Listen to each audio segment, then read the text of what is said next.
आज की इस वीडियो में हम आपको कराएंगे त्यागपति की कहानी। ये ये भी आपके एग्जाम में 5 नंबर की आती है। एग्जाम में आपको ये किस तरह से पूछेगा और कैसे आपको ये लिखना है, ये मैं आपको वीडियो को लास्ट में बताऊंगा। पहला देखिए त्यागपति का प्रथम सर्ग। त्यागपति के प्रथम सर्ग में देखिए क्या लिखा है। एक बार थानेश्वर के राजकुमार हर्षवर्धन शिकार के लिए गए, तभी उन्हें अपने दूत के द्वारा पिता के तेज ज्वर से पीड़ित होने का समाचार मिलता है और वे वापस लौटकर अपने पिता का इलाज कराते हैं, पर उन्हें सफलता नहीं मिलती है। यह देखकर हर्षवर्धन की माँ रोने लगती है और आत्मदाह कर लेती है।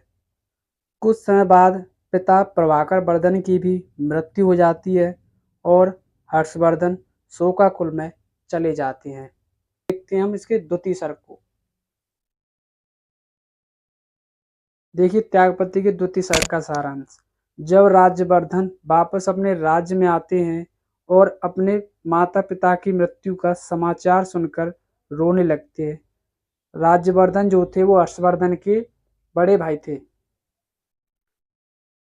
और वैराग्य होने की तैयारी करते हैं।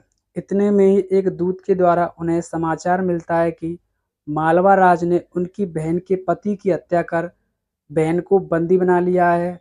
यह सुनकर राज्यवर्धन युद्ध के लिए चल देते हैं और युद्ध में उनकी मृत्यु हो जाती है। यह सुनकर हर्षवर्धन युद्ध के लिए चल देते हैं और इतने में ही उन्हें समाचार मिलता है कि उनकी बहन मालवा राज की कैद से फरार होकर विंध्याचल में दिवाकर मित्र के पास चली गई हैं और आत्मदाह करने की तैयारी करती हैं। हर्षवर्धन वहां पहुंचकर उन्हें रोक लेते हैं और वापस अपने राज्य लौट आते हैं। तो ये है इसका द्वितीय सर्ग। अब हम देखेंगे इसके तीसरे सर्ग को। इसका तीसरा सर्ग देखिए। जब हर्षवर्धन अपनी बहन की यह दशा देखकर बदला लेने के लिए मालवा राज पर आक्रमण कर देते हैं।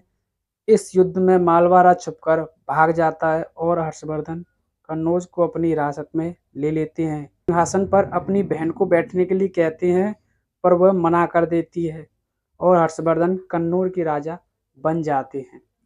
तो ये हैं तीनों सर्ग। अब आपसे एग्जाम में पूछेगा कि पहला क्वेश्चन दे सकता है आपको कि प्रथम सर्ग का सारांश लिखिए, तो आप ये लिखोगे। अगर द्वितीय सर्ग का पूछेगा तो द्वितीय सर्ग को लिखोगे। अगर आपसे त्यागपति की कथा वस्तु पूछेगा पूरी, तो आप इन तीनों सर्गों को एक साथ लिखोगे। अगर आपसे हर्षवर्धन का चरित्र चित्रण वो पूछ रहा है, तो आपको क्या करना है, इन तीनों सर्ग जो मैंने कराए हैं इनमें हर्षवर्धन का जहाँ जहाँ जिक्र हुआ है केवल उन्हीं बातों को आप हर्षवर्धन के चरित्र चित्रण में लिख देना, आपको पूरे नंबर मिलेंगे। बस वही हर्षवर्धन का चरित्र चित्रण हो जाएगा। यही। और एक और क्वेश्चन आपसे पूछ सकता है कि राजश्री का चरित्र चित्र कीजिए। अगली वीडियो में कराऊंगा।